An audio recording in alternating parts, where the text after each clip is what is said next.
Bonjour à toutes et à tous. Kalimera.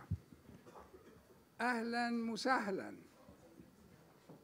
Is there another language that we have to welcome? I don't know. So mostly it's the Mediterranean buongiorno. So I'm replacing Dr. Kousoulis, Professor Hatzopoulos. He couldn't come. There is a strike, as you know, and unfortunately, it's quite difficult. Even I had difficulty to come, but we made it. So I'm definitely not an expert in your wise suggestions, but we are all very keen to see what is under that sea, called the Mediterranean, or El Bahr El Mutawassat, or El Bahr El Rum in the past. So I think we are honored to have distinguished guests in all our sessions. And we have to start with Jean-Yves Empereur. Everybody knows Jean-Yves, so please. I shall go there because I have some slides to show. Excuse me. Thank you.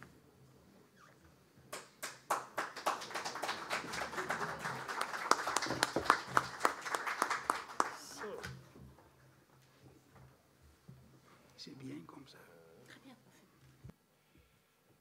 Thank you very much first for this so kind invitation to this brilliant colloquium, which this excellent opening session yesterday with impressive speakers. And so thank you to the Foundation Verdino Yanni for the organization, and to the Museum of the Acropolis, and to his director, my friend, Professor Padermanis, for receiving us today here. And so I see that we shall not be on strike. We shall have a lot of work today. And it's my pleasure and honor to begin with this first session today. So I shall take you to a short evocation of Alexandria on land and underwater. And so I speak mainly for the people who don't know Alexandria, who have not visited the town. And so for the other ones, they will recognize, of course, some maps or some sites we excavated during the recent years. And so it's a time to say that we excavate now the Center for Alexandrian Studies, and with their director, so Dr. Marie-Dominique Lénat, is excavating now mainly underwater and outside the city, and so she will present our current work there. I shall concentrate my talk on the recent research we made during the past years. But first, I would like to underline that the main discoveries now in the center of the town are made by young Egyptian inspectors of the Department of Antiquities, and that they are finding a lot of very important monuments, funerary monuments principally, but with a lot of first importance artifacts. And I know there was a meeting recently in the Society of Archaeological Society of Alexandria, and I hope that one day they will be able to come to present their work here, because it's renewing our knowledge of Alexandria. So let us start with all my thanks also to Professor Zerefos for this kind introduction and for, again, his kind invitation here. And so first we shall go to see what is archaeology in this town of how many inhabitants, 5, 6, 7 millions, we don't know exactly, but a very huge town with narrow streets. If you compare with with a map of Bonaparte made in the description, published in the description Egypt, where there were at maximum 25,000 inhabitants. With now, you can understand the renewal of the city and the building. And this is a map by Mahmoud el-Falaki in 1865 of the city then, and how the city grew up, and it was also an occasion, but a difficulty to make excavation inside this big modern city.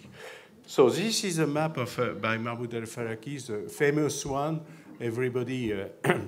Everybody knows of the ancient Alexandria, drawn in 1866, and showing the net of the streets, orthogonal streets of Alexandria. And this show very different, if you compare with the map before, a very different coast of Alexandria, which was so silted up in certain parts and eaten by the sea in other ones. And you can see here the very nice work made by the University of Patras, by the team of Yorgos Papatheodorou. And we show the line coast, how it changed from antiquity until now. You have here the pharaohs of Alexandria. And here you have the red one, minus one.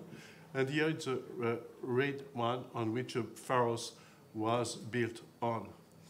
And so you can understand from this change in the Alexandria, the city of Alexander the Great, and we shall concentrate on it now, where we could find some new cult centers, as one was found by the Egyptian department and will be presented now by Dr.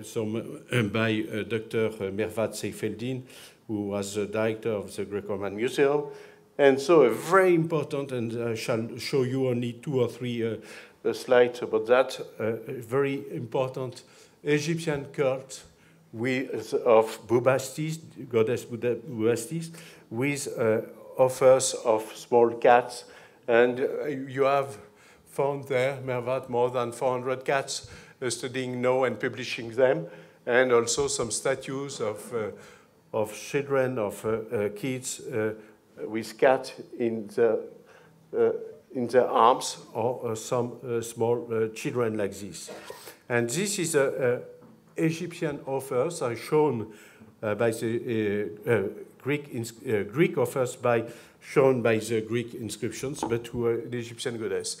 And it's a very important find, as you will see during the talk by Mervat, because it means that this dates back to the end of the 4th century BC, so just after the foundation by Alexander, and it shows how the Greek population living in these places where found some strata of occupation of the 7th century BC,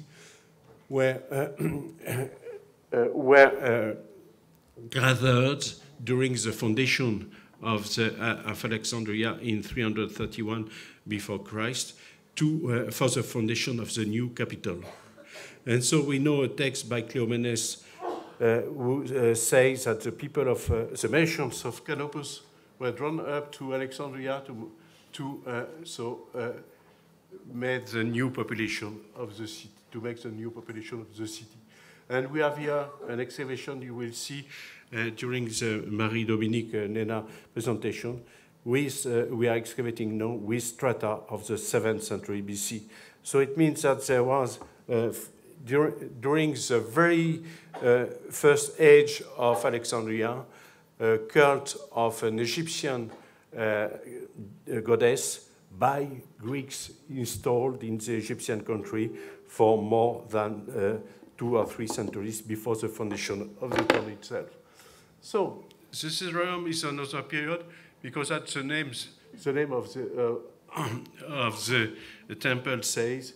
It was founded by Caesar Augustus, so Octavian then, on the basis of the altar, which was consecrated by Cleopatra for Mark Antony.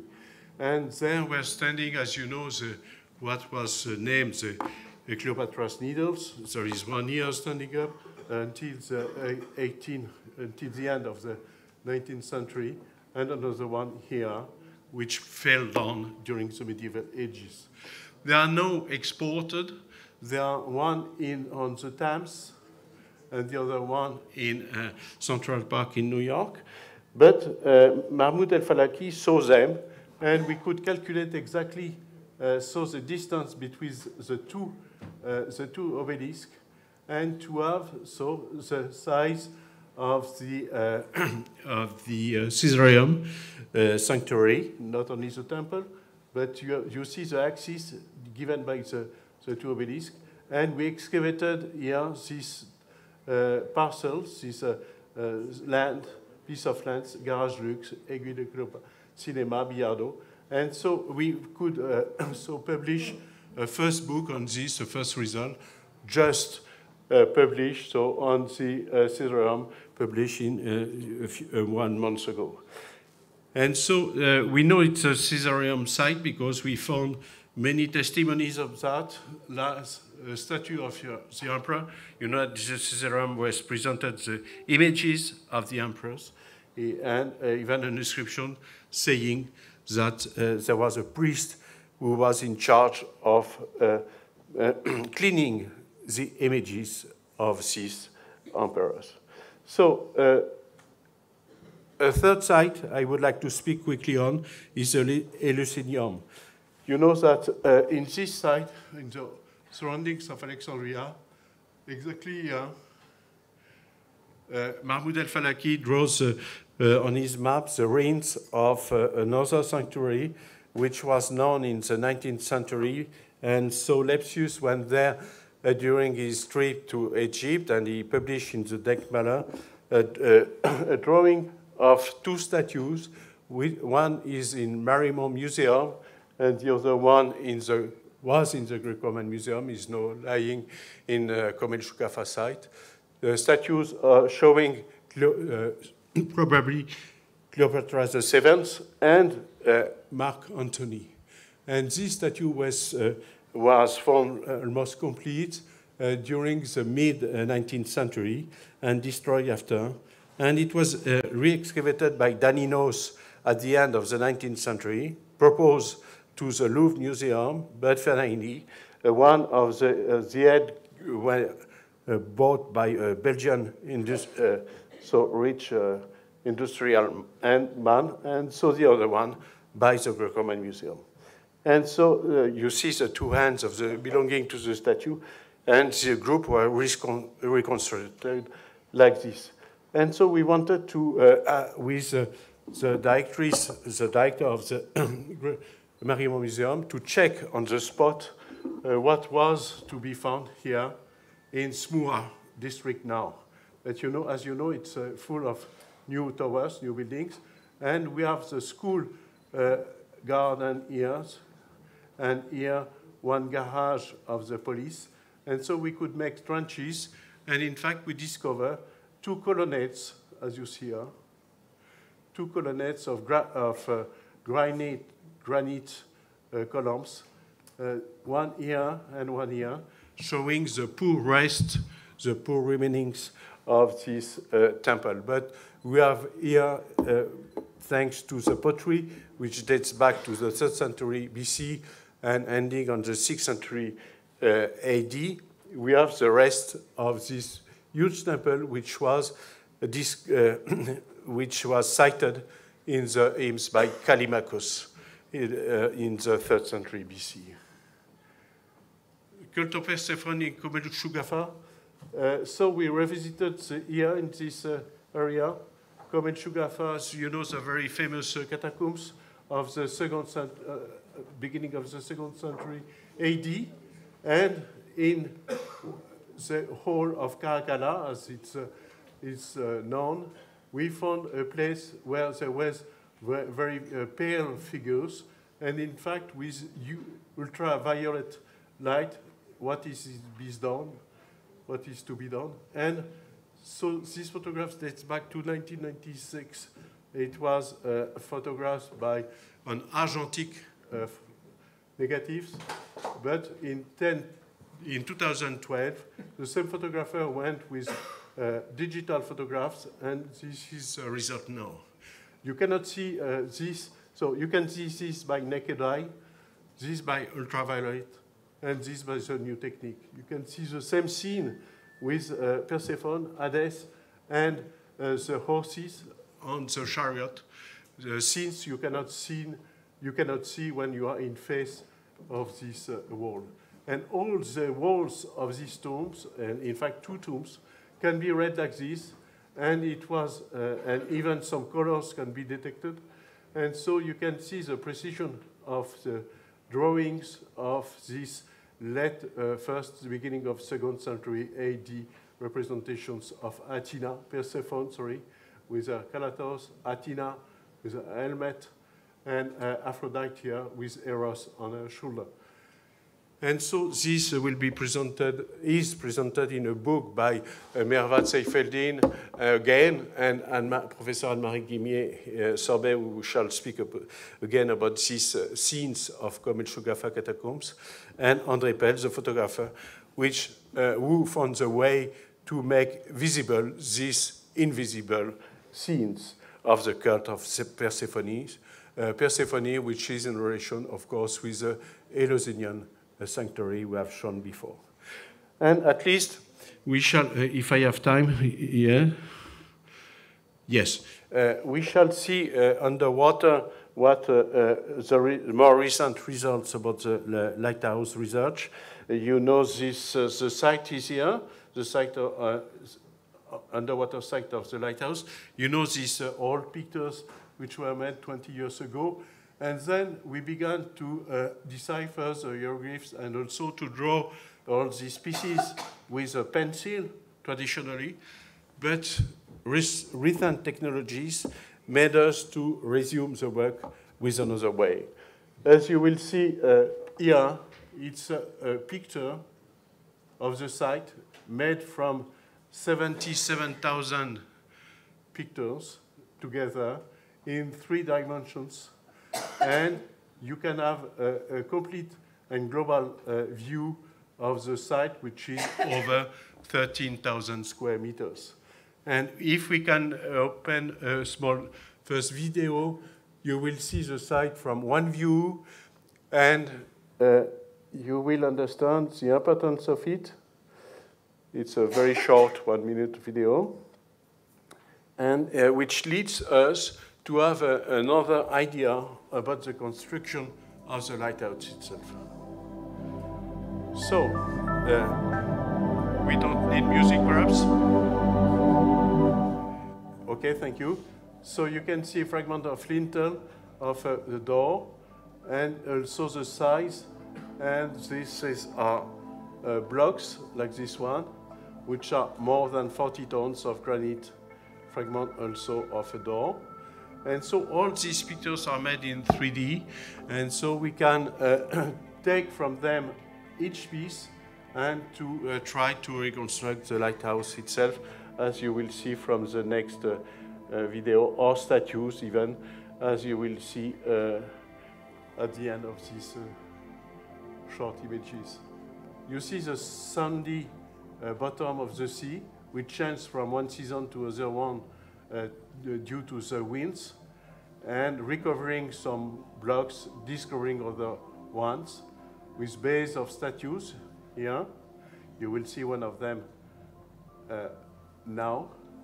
And you see what's possible now to show to the people who are responsible of the site without diving or the site. This extraordinary site is another base of column here, base of statue, sorry. And so one of the statues, only to show we can reconstruct the statue thanks to the 3D without moving them physically, and to have a certain reconstruction with certitude of the 3 fragments. The crown itself, which is exposed in the Open Air Museum in Comeldika site, is 1 meter and 90 centimeters and more than 5 tons of granite. So we shall move to the last images, the last movie, please, to show how these 3D images are used to reconstruct the war monument. You see the statue which is in front of the library of Alexandria, the Bibliotheca Alexandrina, found underwater, and the second one, which is Berenice I, Ptolemy I, and we have pieces of the door itself, of the bronze door, and so all from the reconstruction by knowing the length of the foot of the lighthouse, which is a Samian foot, Ionian foot of 35 centimeters long, corresponding of the 2/3 of the coudée Egyptian, the royal cubit.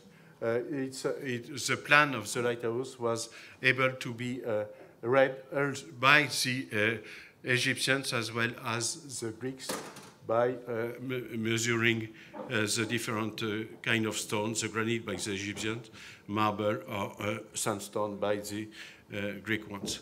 So this is the last stage of our research on Alexandria Lighthouse with the light reconstructed as it was evoked yesterday in the beginning of this meeting. So I thank you very much for your attention, and I shall finish my speech here and shall thank you very much for your patience. Thank you.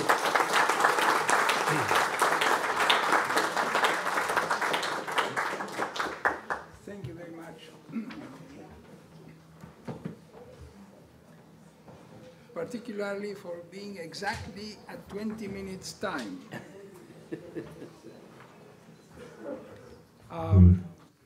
Allow me to read for you a message from Placido Domingo, who is the president of Europa Nostra.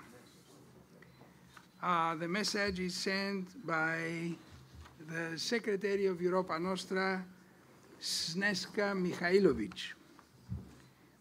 Dear Professor Zerefos, dear Christos, this is just a brief message to convey to you the very best wishes of Europa Nostra and our president, Maestro Placido Domingo, for every success of the hugely important international conference, Hellenistic Alexandria, celebrating 14 centuries, which will be opened tonight in Athens. Our president and I sincerely regret that we cannot be in Athens today for the opening of this conference, but are very confident that Europa Nostra will be represented in the best way by our senior Vice President Costa Karas and by Professor Paolo Vitti, member of our Council and Scientific Council. Let me add our words of congratulations to you and the entire organizing committee for taking the initiative to convene the conference, which is a perfect example of how our cultural heritage can help us to build bridges between citizens, cultures, communities, and countries, not only in Europe, but also across the Mediterranean region and beyond. We look forward to hearing about the results of your conference, which we shall be happy and proud to disseminate via Europa Nostra communication channels. With warm personal regards, Placido Domingos Snežka Mihajlović. Our next speaker, you heard about her, is Marie-Dominique Nenat, from CNRS and former director of the Center for Études Alexandrines en Egypte.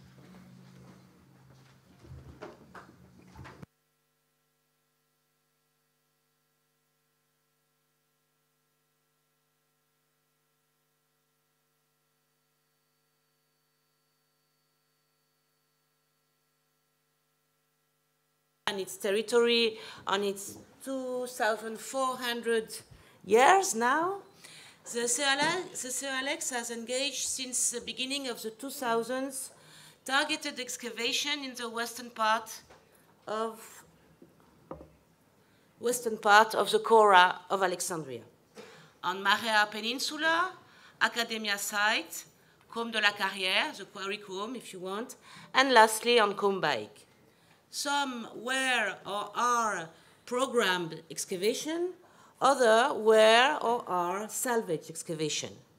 We are since 20 years and more in the last year since the revolution in a moment of quick and huge economical development of this region, and we felt an urgent need to document its archaeological sites before their complete destruction, also through surveys and the constitution of archaeological and paleo-environmental GIS, which I will present in the second part. Let's first concentrate a quick synthesis of the excavation which we have done in this region. First is the excavation of the peninsula of Marea. Marea philoxenite is mainly known through remains dated between the 5th and the beginning of the 8th century as a pilgrimage station on the road of the monastery of Saint Menas.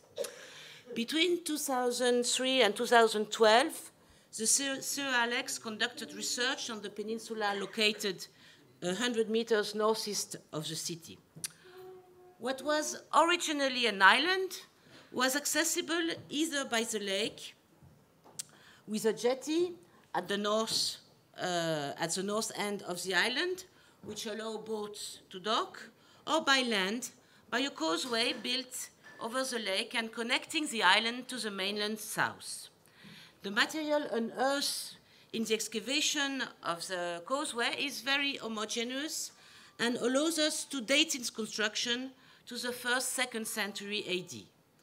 The association of this ancient road with this particular shape with the jetty southeast of the insula forms a relatively well-protected harbor for the prevailing wind.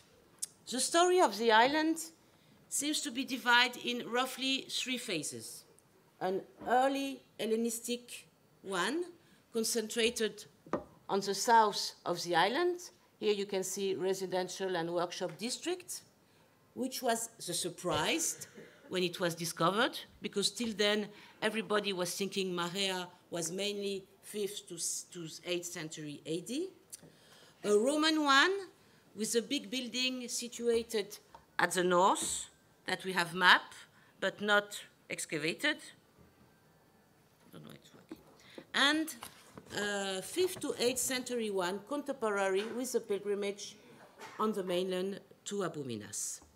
We will concentrate on the Hellenistic remains, and the eastern part of one of the sector has revealed a rectangular building of circa 10 meters on 11 meters, oriented northwest, with very thick peripheral walls showing a slight concavity.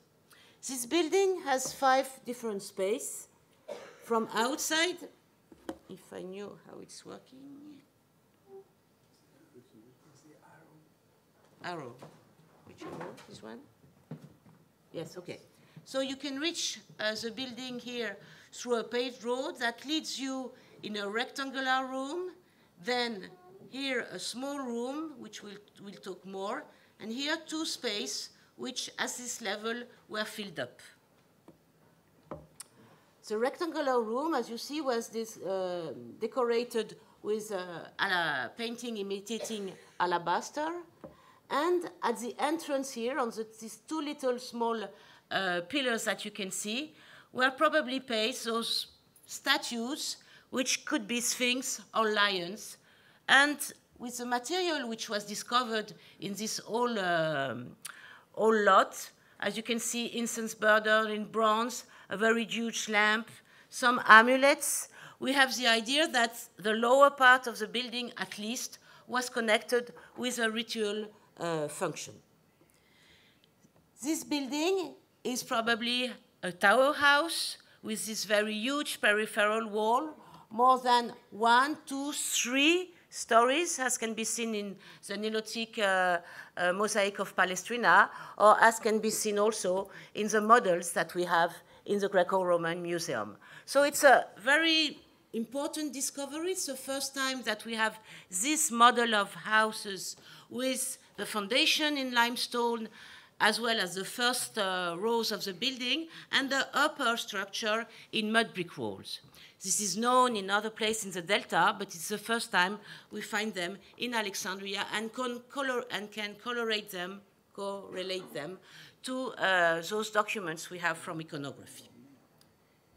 If we move to another place, the place of Academia, which is a property of the University of Alexandria, which is being plotted for houses. As you can see, all the green roads are dedicated for the entrance of future secondary residence, villas of the Alexandrian. In this place, we choose to dig one amphora workshop and a villa connected to it. And it's one of the 2 last sites of the 26 amphora workshop, which are surveyed by Jean-Yves Empereur and Maurice Picon at the beginning of the 80s. All the other ones are destroyed today. So we choose to make an excavation, which is partly a salvage excavation, on this site, which comprise two parts, if you want. On the western part, you have 2 sakiers combined with aqueducts, and which were dated to the late Roman period, and were probably used to irrigate the fields which were around.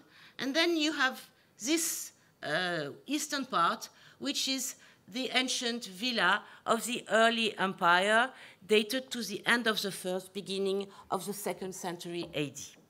The discovery which were made since 2012 there help us to reconstruct the full chaîne opératoire of the amphora industry and the wine industry in the region.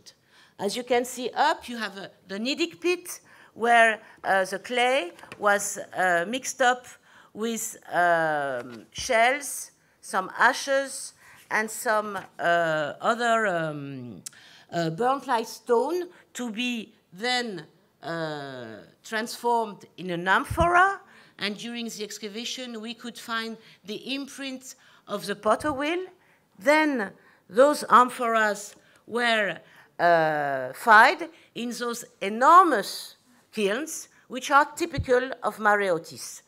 The kiln you see here is 7.65 meters internal diameter, and it has wall of 2 meters wide. So there are enormous structures that we know in other places, like, for example, the primary glass workshop in Wadi Natrum that I dug during the 1000, probably connected to the use of a special kind of fuel, the only fuel which was available there, which was reeds and bush. We don't have the wood that you can find in Greece, you just have reeds. So the Greek or Egyptian, or at this time, people living in the Roman period, had to face a special problem to do their amphoras. And they managed to do it with this very huge kiln that now we know in Academia, that we know also in the, under the core of the Basilica of Marea site, and that we knew for more time in Borg el Arab region. This kiln, you see, you had a firebox of more than 4 meters.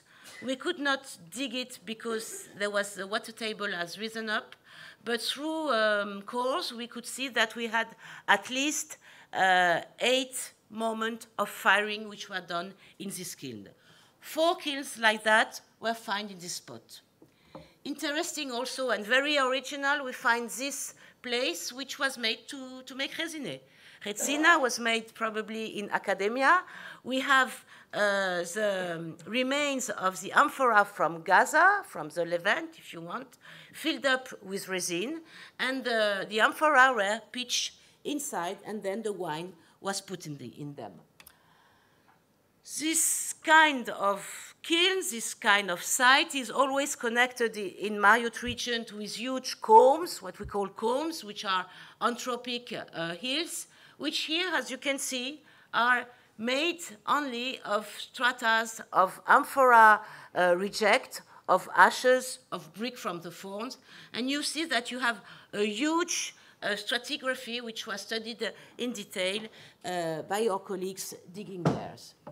What kind of amphora would they make here? They would make a typical Egyptian form, which is the AE3, amphore égyptienne 3, following the typology of Jean-Yves, and the amphore égyptienne 4, that you recognize to be a copy of the Dressel 2.4, which is a Cohen amphora at the beginning.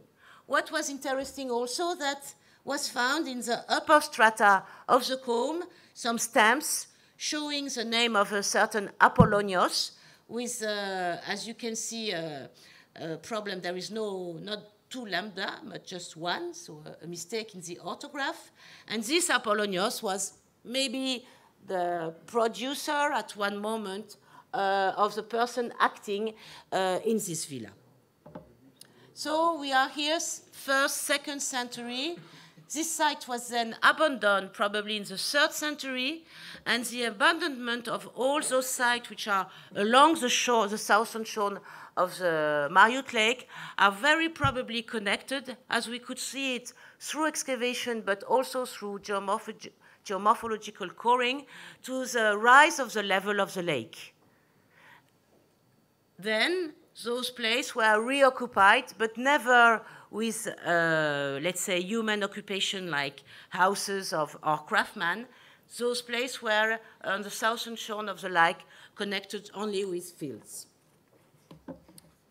Another place, just to show you how much is threatened today, the archaeological heritage of the region of Mayotte, is Combe de la Carrière.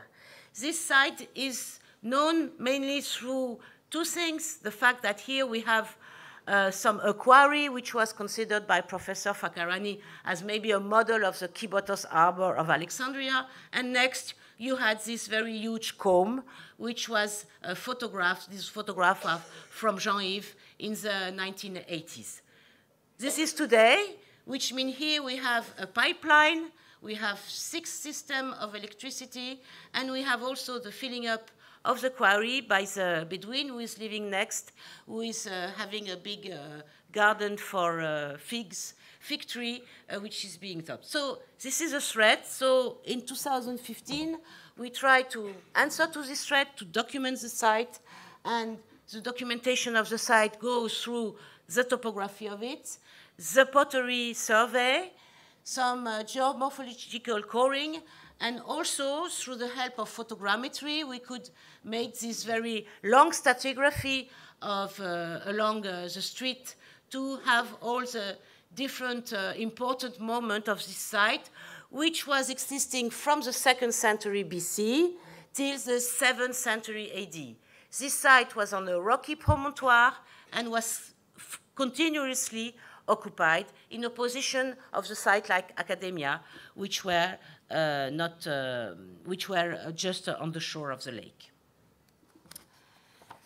Another site, which is the most recent one we are digging, is the site of Combaïg. It's a huge site of 17 hectares, which is a property of the Ministry of Antiquity. So let's say we have more time to dig and more, we are not in a hurry. And this is the occasion for us to do a field school for the students of the University of Alexandria and the inspector of the Ministry of Antiquity. So this site, same thing, we proceed. So you have on the same, we have on the same way topography, core, geomorphological core, pottery survey, which shows that it was at least occupied since the Ramesside period, which means the end of the 2nd millennium BC. And this is very new. Jean-Yves already has told it. There are 2 sites which probably are playing a role during the Pharaonic period, which are Baïg and Plantine, which are just in front of on the same line, if you want, if you go north to south, and who had a role in this margin frontier during the Pharaonic period. What we discovered mainly for the moment, we made two soundings, one here and one here. So this one is mainly a domestic occupation with two different levels, a level of mud brick, which is probably dating back from the 4th century BC, and a level of limestone, which is dating back to the 2nd century BC.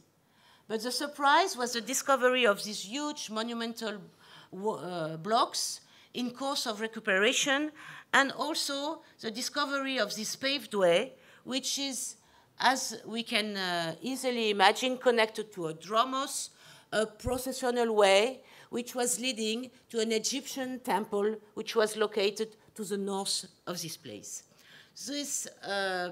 These blocks probably belongs to a monumental door, and they fell down, and then they were recuperated to be taken to other sites in the vicinity.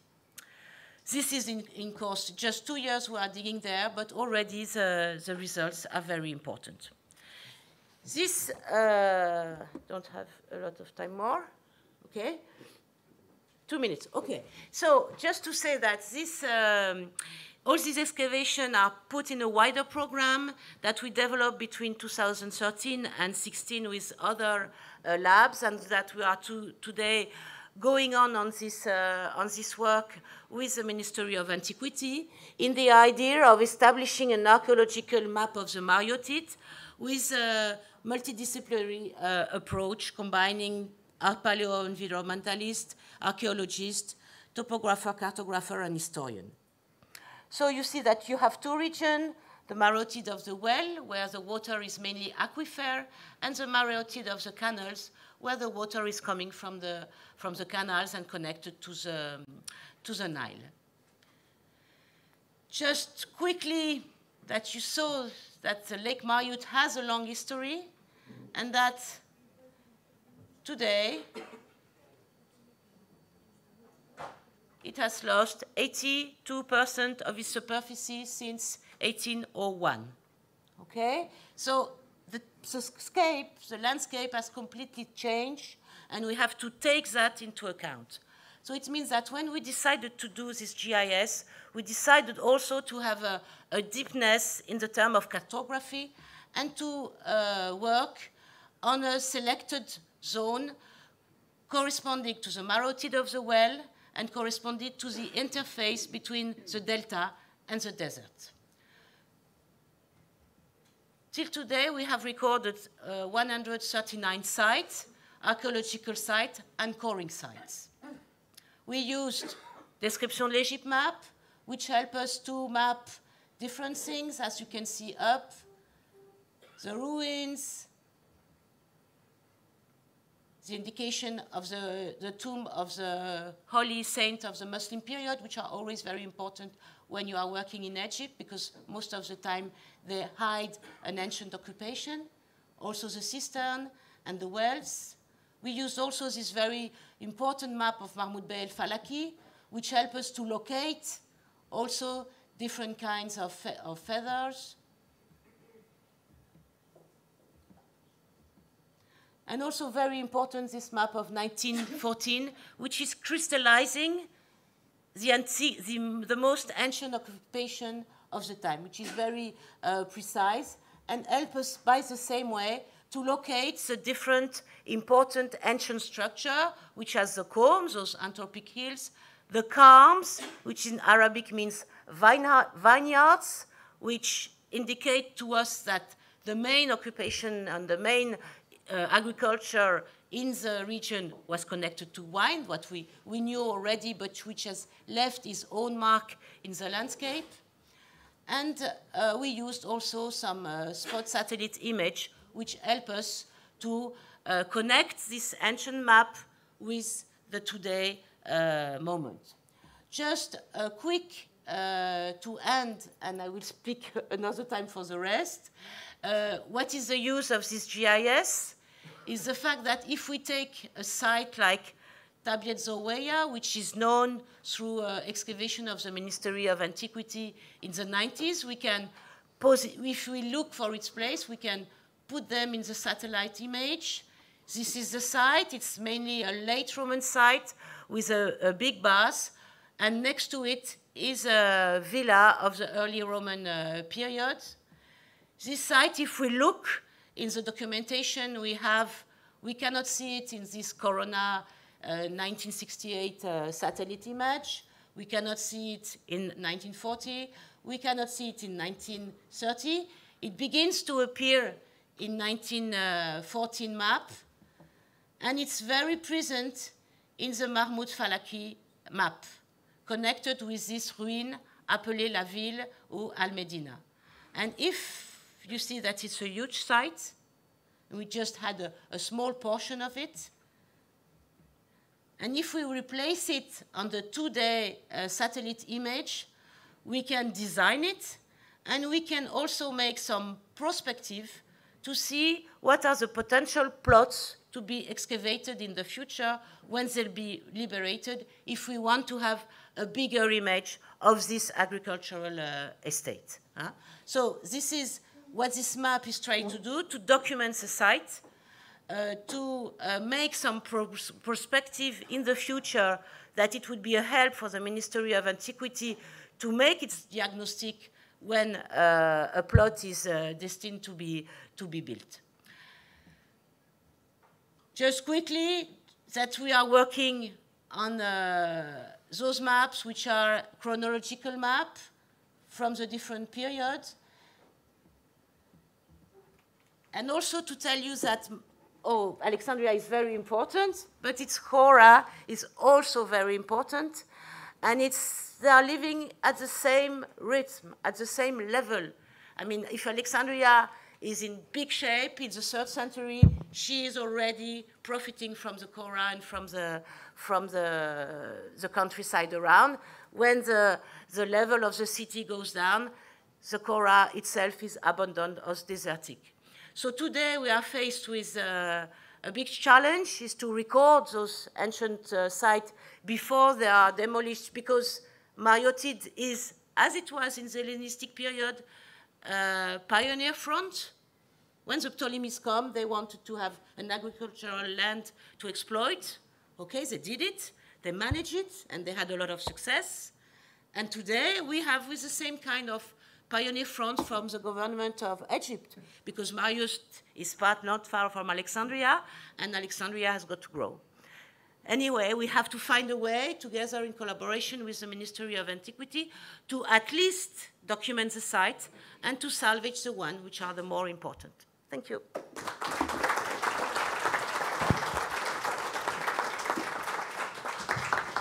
Thank you, Dr. Nena. We are a little late in time. I think the chair is taken now by Dr. Kousouris.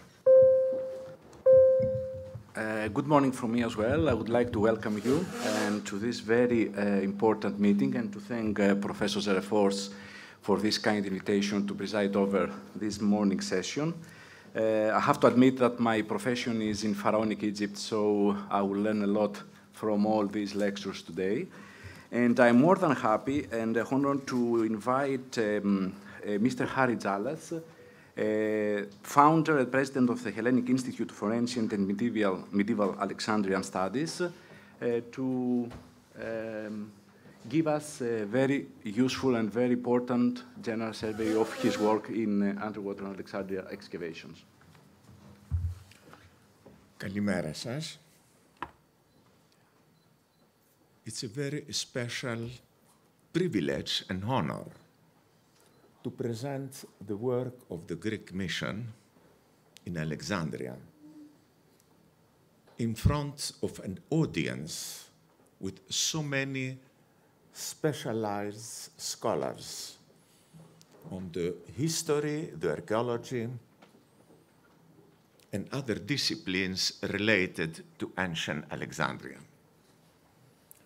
Let me start by saying that although he was not an archaeologist, Kamal al-Bul Sa'adat can be rightly considered as the first of the pioneers in Alexandria underwater archaeological research.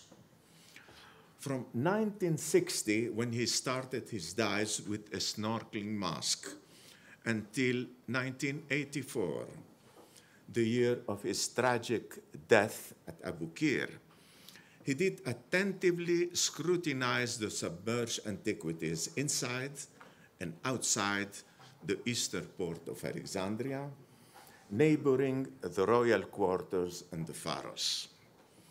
Young Kamel realized the importance of the submerged ancient remains that scattered the seafloor and tried desperately to attract the authorities' attention. This led to the raising of the anthropomorphic lids of a granite sarcophagus from the waters of Silsila Promontory at the end of 1962. This arose some international interest. 6 years later, Honor Frost, an experienced diver knowledgeable in underwater archaeological research, was delegated by UNESCO to Alexandria to check the Egyptian diver assertions. Abul Sadat dived with honor and led her to the ancient remains, spotting the vicinity of Qaitbay Fort. Honor returned to Alexandria and had the opportunity of diving again on that same site with an experienced archaeological diver, Dr. Jean-Yves Empereur. It is in 1993, with the surveys of Dr. Empereur on the site of Pharos, which you have seen some of the extended remains, and with the foundation of the Centre d'études alexandrines, that Alexandria's underwater archaeology starts as a scientific discipline. Then in 1997, the Egyptian Ministry of State for Antiquities established the General Department of Underwater Antiquities. It is during that same year that the European Institute for Underwater Archaeology initiated a survey in the Eastern Harbor. Important submerged remains that were visible and marked on all maps and charts were spotted and raised. You'll see a series of maps. The Pomenon, the Pomenon, the Pomenon.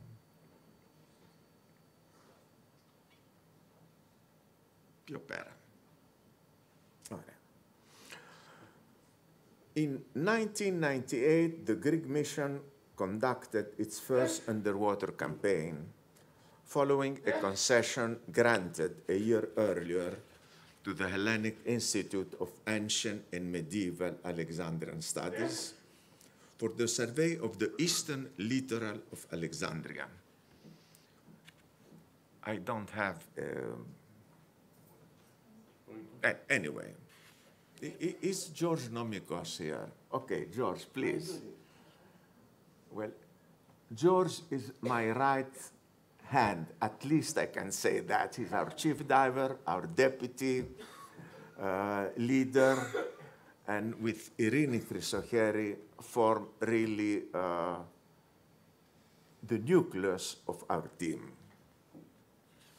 Nowadays, the area of that concession, known in antiquity as Ypros Elefsini Thalassa, Mare Eleusinium, Iuliopolis, and Nicopolis, extends from Silsila to the promontory of Mandara Bay along 13.5 kilometers of littoral and covers a sea surface of some 14 square kilometers.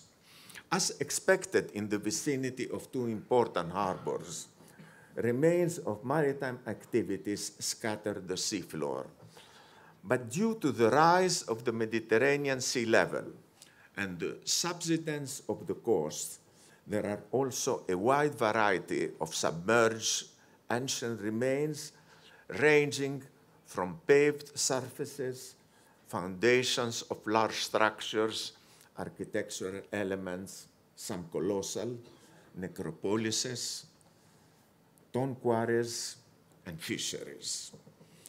During our third, fourth, and fifth campaigns, marine geologists of the Patras University mapped part of the area with the use of a side scan sonar and a bottom profiler device. Then, in an attempt to better understand the submergence phenomena, our campaigns of 2013, 14, 15, and 16 were jointly conducted with the Mariolopoulos Kanaginis Foundation for Environmental Sciences and Professor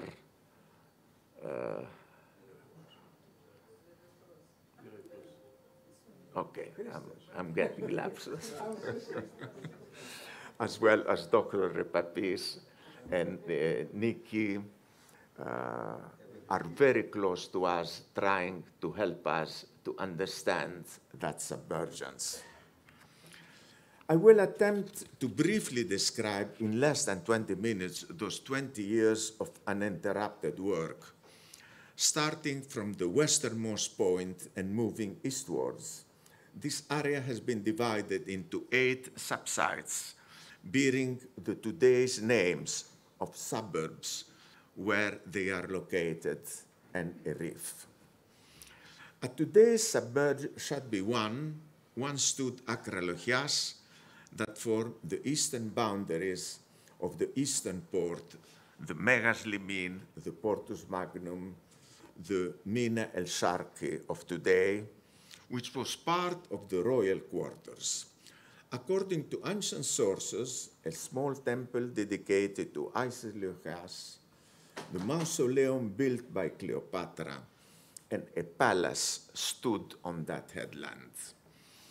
At depths varying from 2 meters to 10 meters, some 400 architectural elements of different sizes were found. It is difficult to ascertain which are in situ and which were brought at different periods from the neighboring coast and dumped there in a desperate attempt to keep above water level the gradually disappearing eastern enclosure of the ports. Because of their weight and as they were found at greater depths, we believe that the tower of a dwarf pylon and its monolithic flight of steps, a monumental base as well as the architrave or threshold of an oversized door, all made of red granite, lie very near to their original location. It is most probable that the pylon was part of the entrance of the temple of Isis Lochias, and that the threshold or architrave could have been part of the monumental door of Cleopatra's mausoleum, where she met her tragic death with Mark Antony. It is difficult to ascertain if the 7 large blocks of calcite, which form part of a said ceremony monument with pharaonic representations and hieroglyphs, including the name of Amasis, as well as an 8th made of red granite representing a headless torso, stood originally on Akralochias, or if they were brought from a neighboring location in the town. Besides those heavy artifacts, which were raised up, photographed, drawn, and studied, there are some 400 blocks and slabs which once pertained to imposing structures, as well as some catapult poles, and a few medieval stone anchors. The pylon tower and its flight of steps went through a long process and are now exhibited in the archaeological site of Kommeldika. Prokora. Prokora.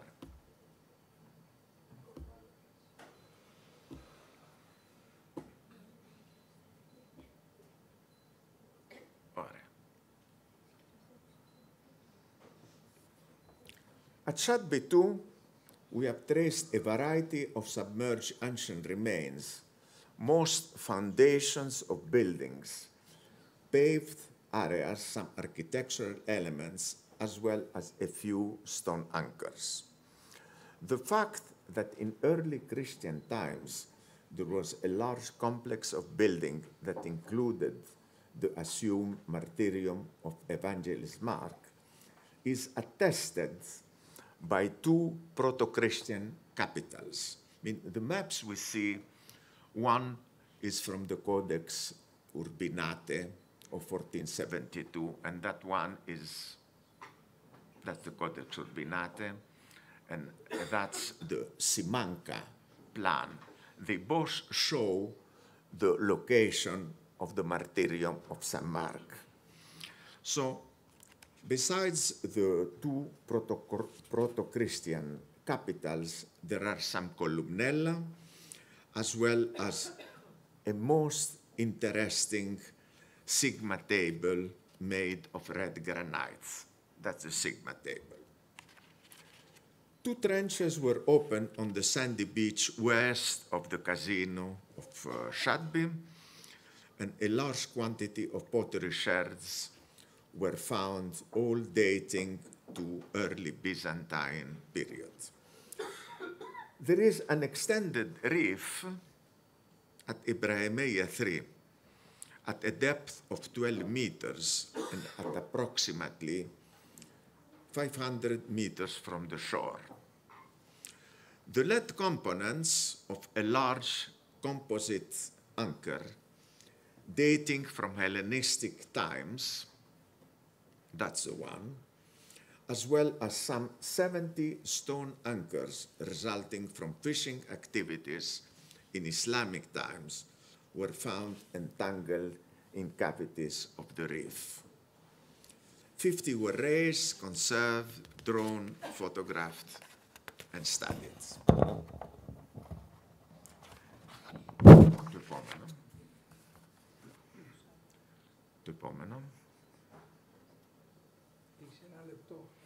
This is one of the most extended troves of medieval stone anchors in all the Mediterranean. Between the above-mentioned reef and the shore lie just under the sea level an extended stone quarry. This is subsite Ibrahimiyya 4 that has been nearly totally reclaimed by the widening of the Corniche Road. It was probably one of the largest stone quarries of Alexandria, and its remains coexisted with some burials to Epomeno. We see the burials here. As for all coastal quarries, there is a gentle slope towards the sea, and the submerged depths at the time of our survey varied from half a meter on the littoral to some 2 meters at the deeper ends, followed by a sudden depression into the sea of 4 meters. The original quarrying activities must date to ancient time, possibly to the Hellenistic period, and continued during the Roman years with an intricate system of quarrying basins and canal for the sea transportation of the extracted blocks. As the quarry remains continue under and beyond the old Corniche that was opened in the 20th century, it cannot be excluded that, as for other areas of the littoral, quarrying activities were resumed at the time of Muhammad Ali, when cosmopolitan Alexandria started developing. Subsite Sporting 5 has been practically partially affected by the extent of the Corniche widening, as concrete blocks were dumped into the sea as buttresses to the action of the waves, covering some 10% of the foundation of ancient structures. At a depth of some 2 meters, the lower structure of a paved rectangular building divided in 3 parts can be seen, as well as the remains of foundations of 2 semicircular structures, part carved in the rock, part built adjacent to its western end. The use of this complex has not been understood, as the area was only superficially surveyed. It could well be possible that those are the remains of fish tanks. El Hassan 6 toponym is a reef located at some 500 meters northeast of Cape Silsila. It represented in antiquity, with the El Nassar and other shoals in its vicinity, a hazard to navigation, as it protruded on the course of ships entering and sailing out of the eastern port, Tupomeno. El Hassan, as well as other 7 adjoining reefs, are drawn as shoals on the earliest cartographic document we have of Alexandria, the Codex Urbinate, made in 1472. As nowadays the top of this reef lies at some 10 meters under sea level, one wonders how, in a matter of only 500 years, such an important subsidence occurred. The rise of the Mediterranean Sea for some 5 centuries would not exceed 50 centimeters. And although it is more probable that this 15th century bird-eye view draws on older maps, still the subsidence is important and differs from the remaining submergence pattern of the littoral. The fact that El Hassan was slightly above sea level or slightly under, at least until the late Roman times, is attested by a number of shipwrecks with their ballast of cargo and amphora scattering the reef of its contour. A late Roman, early Byzantine, well-preserved iron anchor was found, raised, and conserved. Subsites CDB 7 include the promontory known as Bir Masaoud's topomenon, the Devil's Well, a large hypogeum tomb that was part of today's submerged vast necropolis, extending for some 200 meters in the sea, Typomenum. Typomenum, Piopera, Piopera, Piopera, Piopera. Eastward, it reaches the islet of Gezira Gabr el Khor. Quarrying marks are noticeable all over Bir Masaoud. You just see them here. And its immediate vicinity, witnessing to the fact that at an undetermined period, all the area of this necropolis was used for stone extraction. On the island, on the islets, an Hellenistic tomb with a courtyard, several burial chambers, and steps carved in the rock was excavated to επόμενο. Το επόμενο, μάλιστα. There are most impressive deep couloirs carved in the rock of the northern side of this islet.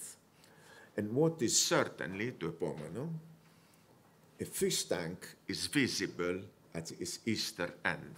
Το επόμενο, πιο πέρα, πιο πέρα, πιο πέρα, πιο πέρα, ακόμα, και η νίκη Ευελπίδου, πιο πέρα, και αυτό είναι το fish tank. The fact that the level of this fish tank is just slightly submerged is an indication that there is no submergence, just the rise of the sea is noticeable. That islet is first marked on the portolan of Pir Reis, the Kitab al-Bahriyya, compiled in 1513. Several small stone anchors and fishing tackles were also found in the sea and Reis. Sidi Bisr is at 10 kilometers distance from Cape Silsila and the El Hassan Reef, and its lack of submergence attests that there is no uniformity in the subsidence of the eastern Alexandrian coasts.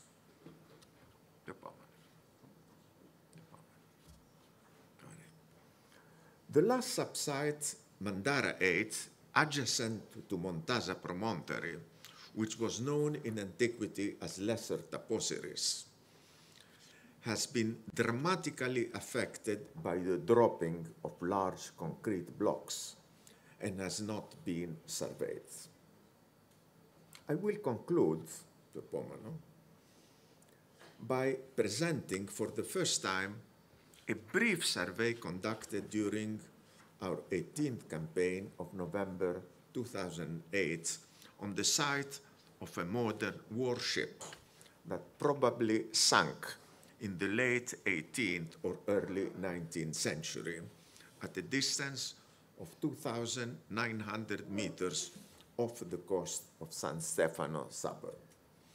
We were then asked by Ala Mahrous, director of the Department of Underwater Antiquities, to check the information provided by an unrevealed source stating that there were numerous guns scattering the seafloor. At a depth of 23 to 26 meters, our chief diver, George Nomikos, accompanied by 2 divers of the department, spotted and photographed 8 large iron cannons. The sinking of that vessel might go back to the military operation that opposed the French expedition of Bonaparte and the English forces from 1798 to 1801. To materialize what I have schematically described, a total of 108 members of the Greek mission and 34 Egyptian archaeologists as inspectors of the Department of Underwater Antiquities took part in the surveys and excavations. Most were archaeologists, divers. There were also historians, architects, restorers of antiquities, geophysicists, marine geologists, draftsmen. It would take too long to name every contributor. Many are today in this auditorium. As well, it will be very difficult to enumerate the list of institutions and individuals who sponsored and assisted in different manners our work. A large volume with a detailed description of the Greek mission surveys is in preparation, and all those who participated in our work will find there the expression of our recognition and gratitude. Last but not least, let me express my many thanks to all those who made possible this conference, a vision of Professor Christos Zerefos that would have remained a dream was it not for the support of Mrs. Mariana Vardinoiani and her foundation, as well as the Mario Lopoulos Kanaginis Foundation and other sponsors. A special mention to Professor Dimitris Pandermalis for hosting this encounter in the conference hall of the prestigious Acropolis Museum. Thank you for your attention.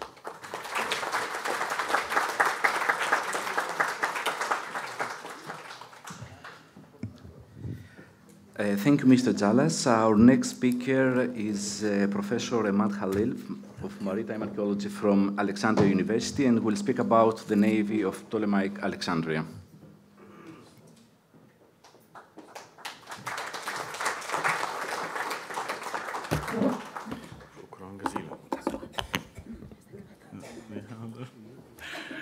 Good morning, everyone.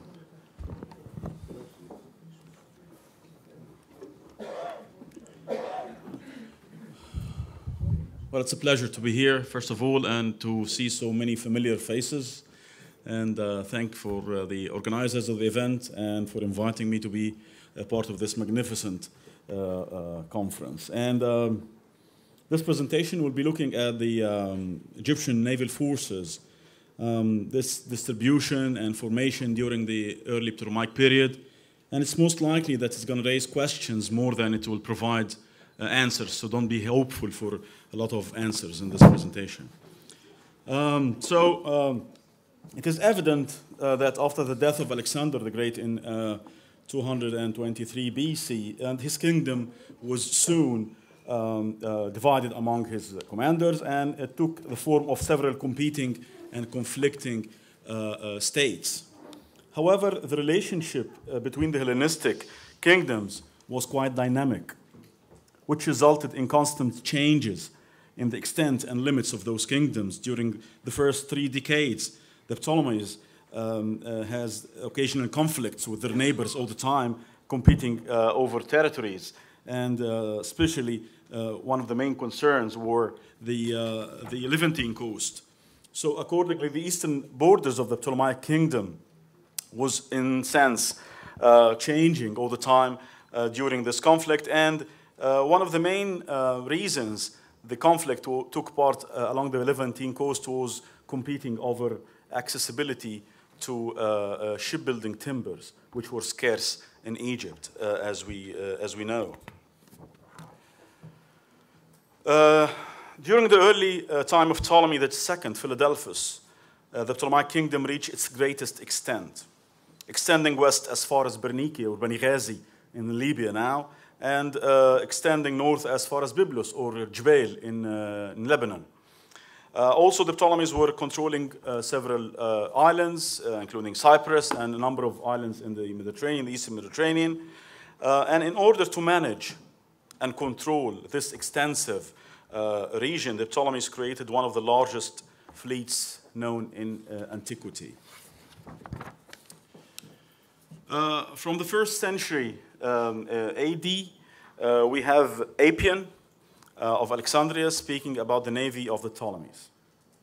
He states that the naval forces the Ptolemies had, consisted of 2,000 barges propelled by poles and other small crafts, 1,500 galleys from 1.5, which is a type of warship, hemiolia, to the 5s, which is another type of warship. We'll talk about this later. So between the 1.5 and the 5, those 2 types of warships, or the Pentarace, and warships gear or supplies for warship for twice that number.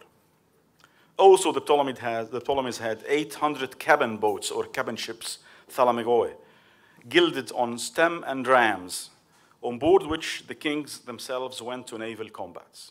So this is Appian's statement about the Ptolemaic navy or the Ptolemaic fleet. Appian is speaking about a total of 4,300 ships of different types, including Hemiolia, which is a well-known type of double-banked warship, and 5s, Penterace, which were probably triple-banked, 3 levels. We'll talk about this in a minute. And Thalamagoi, and this, which is a bit interesting, very interesting. Cabin boats, boats with cabins on them, which seems to be more elaborate type of warships because it was used by the kings when they went to war or as flagships. The cabin boats or the Thalamagoi was mentioned earlier by Strabo in his testimony about Egypt when he spoke of Skydia, the suburb of Alexandria.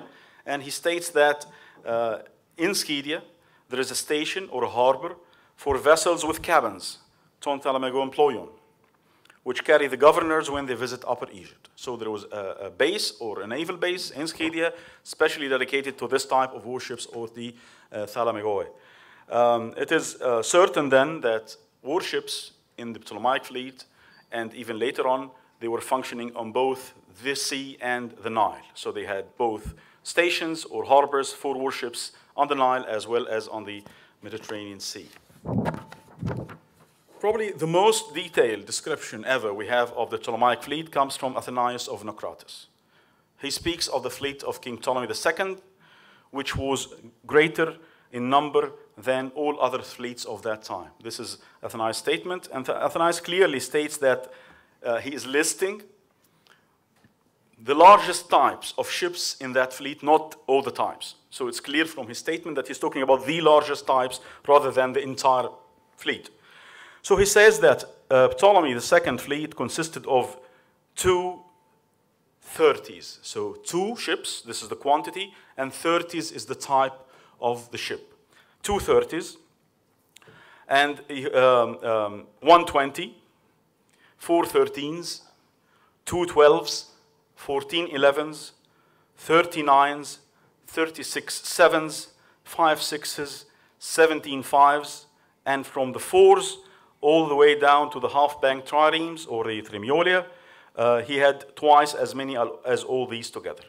So he's talking about a number, quantities, and types. 2 or 1 or 4 or 3 or 36, these are the quantities, and then we have the 20s and 30s and 12s and 11s, these are the types. So what we have here is 2 times 111 ships, which is a total of 222 ships. In addition to that, according to Athenaeus again, Ptolemy had more vessels which were sent to different islands and to other cities under his dominion and to the Libya, and those were about 4,000 ships. So he had 222 and 4,000. And this is very close to what Appian said earlier, 4,300, and here we have 222, so it's very, very, very close.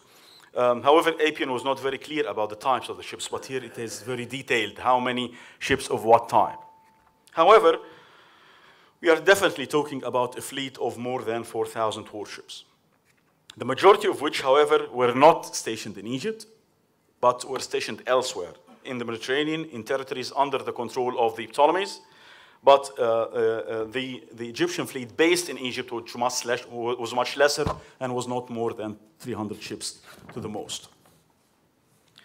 Obviously, there is the ever contradictionally and controversially issue about what does the type of ships mean. We have Harry Zallas here who knows a lot about this. We have Alec Tilley in the audience who knows about this. But there are different theories about what is a 30 and what is a 17 and what is a 5, and there's a lot of debate about. However, the majority of scholars, except Alec Tilley down there, agrees or believes that the number of the type of the ship reflects the number of oarsmen or people rowing on one side of the ship. So, for example, a 6 could be, a 6 like this one, could be a ship with 3 levels and 2 oarsmen on each oar. Or a ship with 2 levels and 3 oarsmen on each oar. So it's either this or that. It could be a 6. I mean, this is one theory. Or a 12, for example, could be a ship with 3 levels, 3 files, and 4 oarsmen on each oar. However, I won't spend too much time on this. This is not the main issue. But what I need to focus on is that the Ptolemies kept the majority of their fleet, 4,000 ships, in territories outside Egypt, while they kept more or less 300 ships in Egypt. Based on numerous historical events about the different Hellenistic fleets in the Mediterranean, it is believed that no ship larger than a 10 or decuirace is known to have fought in battles. So all ships rather than, larger than 10s were mostly used for processions, for ceremonies, for celebrations, to carry the kings and queens around, but not actually fighting ships. Ships lower in size than the 10s were normally fighting warships. And by looking at the Ptolemaic fleet formation, it is noticed that the majority of ships which were based in Egypt were smaller than a 10. So we have the 9s and 7s and 6s and 5s, which are all smaller than a 10. And these account for 310 ships out of 333. So 93% of the ships in the Ptolemaic fleet were fighting ships, while 7% only were larger than a 10, and they were procession ships. So we have 2 separate groups of warships within the same fleet of the Ptolemies, of the early Ptolemies. And it's very likely that the royal ships, the 7%, the ones which are larger than the 10s, were kept closer to the royal palaces, the vicinity of the royal courtyard of the Ptolemies. However, where did the Ptolemies keep their 333 ships that was retained in Egypt? We don't really have any direct evidence on that. However, it is known, for example, that during the war of Julius Caesar that waged on Alexandria in 48 BC, and after he burned most of the Egyptian fleet in the great harbor of Alexandria, the Egyptians, this according to Julius Caesar's testimony, the Egyptians were able to recall 22 ships of the type known as the quadriremes or the 4s, which were based at that time at the mouth of the Nile, guarding the mouth of the Nile. So they brought them from guarding the mouth of the Nile to Alexandria to form a force against Julius Caesar. And they repaired 5 warships that were based in the vicinity of the royal dockyards of the type known as quinqueremes. So definitely in this case, there were warships based at the mouth of the Nile. Obviously, the Nile mouth were major stations of warships in the Ptolemaic period. And during that time, it's known that the Nile had between 5 or 7 branches, according to the testimonies, different testimonies. And the Nile was changing course as well in different periods. However, in places like Scadia and probably in Naucratis as well, there were bases for warships functioning there for reasonably sized warships like the triremes or Hemiolia.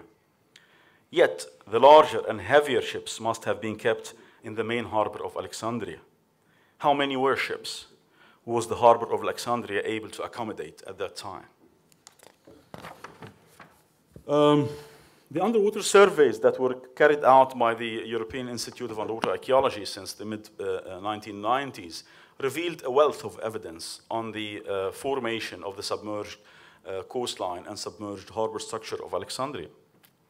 The survey resulted in mapping the internal layout of the port, including the ancient quays and jetties, which formed a number of internal harbors within the main port. Accordingly, it became evident that the great... This is me? Is this me? Okay. It became evident that the great port of Alexandria housed a number of internal harbors which could have accommodated the Ptolemaic fleet. This, in fact, would lead us to talk about another issue, which was quite common in antiquity. It is the separation between military and commercial sections of harbors during the classical Hellenistic periods. As early as the 5th century BC, there was either a distinct, complete separation between military and commercial harbors, like the case of Piraeus in Greece or Carthage in Tunisia, where completely separated basins were dedicated for warships, and other basins were completely dedicated for merchant vessels. Or in other cases, there were separate sections within the same port, rather than 2 different harbors, like the case of Syracuse and the case of Alexandria. Of course, the main feature of military harbors in antiquity was ship sheds, where the warships were stored and maintained. Probably one of the best studied sites of that kind are the ship sheds of Zea Harbor in Piraeus, which have been studied for the past several years, and which the Athenian fleet was kept during the classical period. It is known from a number of sources that Zea Harbor contained 196 ship sheds, while the military harbor of Carthage, for example, contained 170 ship sheds, mostly triremes. So what we have here is the relative size of both Carthage and Zea compared to Alexandria, the harbor of Alexandria, the present size. Both together, Carthage and Zea contained 366 warships. And comparing this to the size of the Eastern Harbor, obviously the Eastern Harbor can accommodate much more. However, that will entirely depend on the internal formation of the harbor and the quays. So if we keep in mind that a significant proportion of the fleet was kept on the Nile. Unlike the case of Piraeus, again, and Carthage, the eastern port of Alexandria was able to be used for both purposes, for a commercial purpose as well as for a military purpose during the Ptolemaic period. Yet there must have been some sort of internal separation between them in order to guarantee the security and safety of the fleet, of the navy. You cannot just put them all together. So looking at the layout of the port of Alexandria and the submerged harbor installation, it seems that the division of the port between commercial and military use is very feasible and it's very possible. This is again relative size of both Zea and Carthage compared to the internal submerged harbors of the eastern port of Alexandria. By looking at the distribution of archaeological remains recorded within the submerged inland harbors of Alexandria, we can see that there is a particular concentration. As you can see here, there's a particular concentration of remains, particularly of columns, around the shores of the first and largest internal harbor in the Alexandria port. Here we are particularly concerned with archaeological remains related to harbor structure, like ship sheds, for example, and columns are very much related to the construction of ship sheds. So paved quays and jetties, as well as columns, and particularly abundant in this area. So the first inner port had 1,200 meters of quays all around it. It had 1,200 meters of quays. The second port had about 800 meters of quays, and the third one has about 500 meters of submerged quays. However, much less archaeological remains are found on the shoreline of the second and third harbor. With that in mind, another feature which is quite clear in the first harbor is that it is easily controlled and secured, which is a main feature of military harbors in the Mediterranean. The harbor had two openings, controllable openings. The large one is about 80 meters and the smaller is about 30 meters. So how many ship sheds, again, could this harbor accommodate? Among the largest and the best documented ship sheds in the Mediterranean are the one in Zea. I mean, I love this drawing by my dear colleague Yanis Nakas. Unfortunately, he's not here, but I usually use it all the time. It has beautiful details. The largest ship shed recorded was in the Mediterranean in Zea was 54 meters by 5.7 meters. What concerns us here actually is the width of the ship shed. The length is not the issue, but the width of the ship shed is the issue. So according to the dimensions of the quay area or the jetty area of the first harbor and the width of the largest recorded ship sheds, we can safely say that the first internal harbor of Alexandria can accommodate at least 150 to 200 ship sheds. So just the first harbor can accommodate that much if we divide the area over the width of the maximum dimension of the ship shed. So going back to Athenaeus' list of ship sheds, of warships, we can conclude that out of the 310 that were retained, in Alexandria that were based in Egypt, 200 or 150 of them could have been housed in the first internal harbor only. While the rest, as I mentioned earlier, could have been based on the Nile. As about the royal ceremonial ships, which were only 7%, 7% is only 23 ships, can easily be accommodated on the other two ports, the second and the third one, which are very close to the royal quarters of Alexandria. However,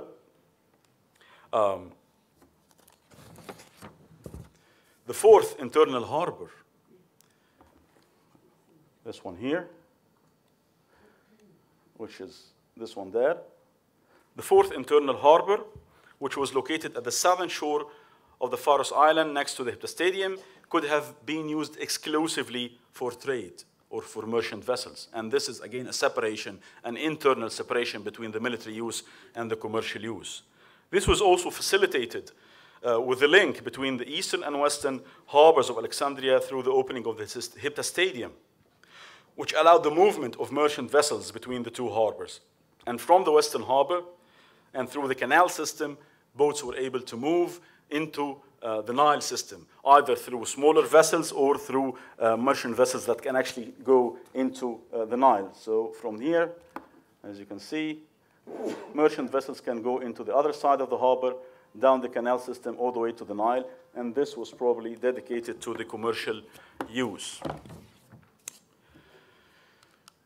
Obviously, the whole setup has changed completely under the Romans. Under the Roman rule of Egypt, the classis Alexandrina took over what was left of the Ptolemaic fleet, and the Potamophylakia took what was over of the Nile policing vessels, and the number and size of warships decreased significantly, and the internal harbors in the eastern port of Alexandria were mainly used entirely for commercial purposes. Under the Romans, Alexandria ceased to become a capital of an independent kingdom. However, her glory and uniqueness persisted and continued. Here I wish to quote just a short statement of the Roman orator Dio Christos about Alexandria in 102 AD.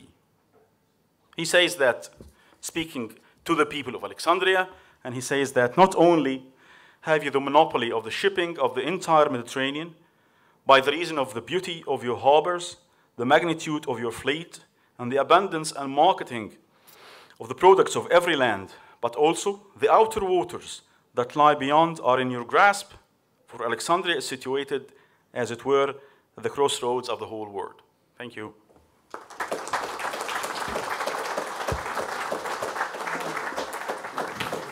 Well, during the break, Alec Tilley will be presenting a poster about his theory of the design of warships in antiquity. If anyone is interested, I mean, this is a really very interesting discussion because he always have the argument about what is a warship in a classical period, what's a trireme, what's a 50, what's a 20, and so on. So it will be during the break. Yeah. He's going to be here, yes. He's going to be putting a poster here, and we'll be around if you want to discuss this. Thank you. Thank you.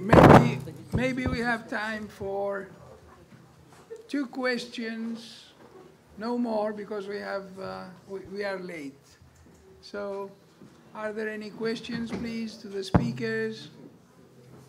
May I kindly ask the lady or gentleman who is hitting his or her microphone to find out who is doing that, because it is really interrupting the hearing in the room. Yes, please.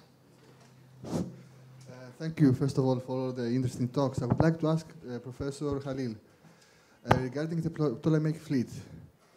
We know from inscriptions and from other ancient sources that Ptolemy II employed Callicrates from Samos as admiral of the fleet. Could you tell us a bit more about that? I mean, about the nature of the people that participating, or the structure, if we know anything more than this? Thank you.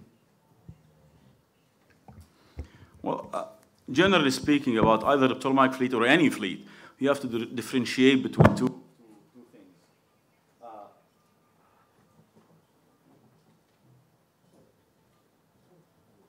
it's not, I can shout anyway. I used to lecturing. The actual soldier and sailors operating on warships that goes to war, this is something.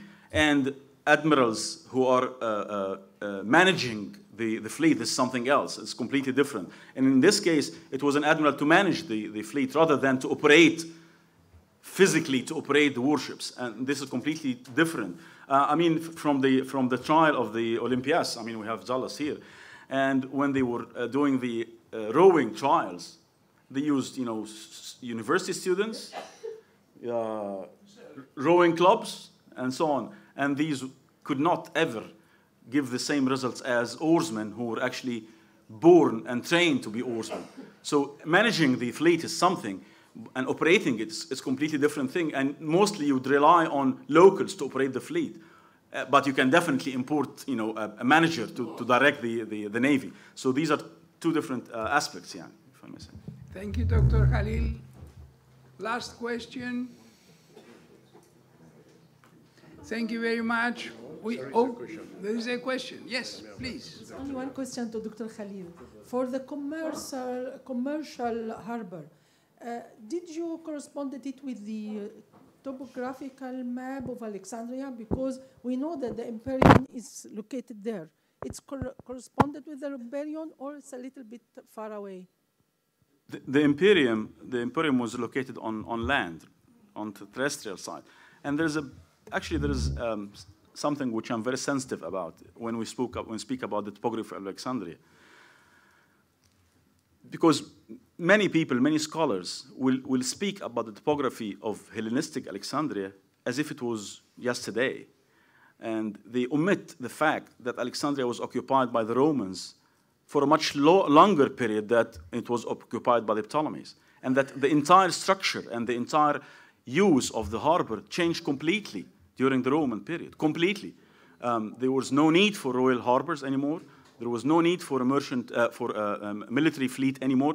And the Neapolis, the new whatever it was, which was constructed in Alexandria, all this was done under the Romans. So the transaction that happened during the Roman period probably changed a lot of what we know about Hellenistic Alexandria, including Strabo's description, which was in 25 BC. So the Emporium was on land, definitely. But managing the merchant vessels coming in, which definitely also changed in terms of quantity and number and size of ships, the grain fleet in the Roman period, all this have changed the structure. So you can put the ships wherever you want, but the Emporium, according to what we know, was on land. But still, the eastern hub of Alexandria, under the Romans, I believe, was much more active than it was under the Ptolemies in terms of trade, at least. Thank you. Okay, we have to adjourn, and we come back at noon. Those who wish to see the poster and discuss it, you can stay in the room here. Postpone your coffee break. Thank you.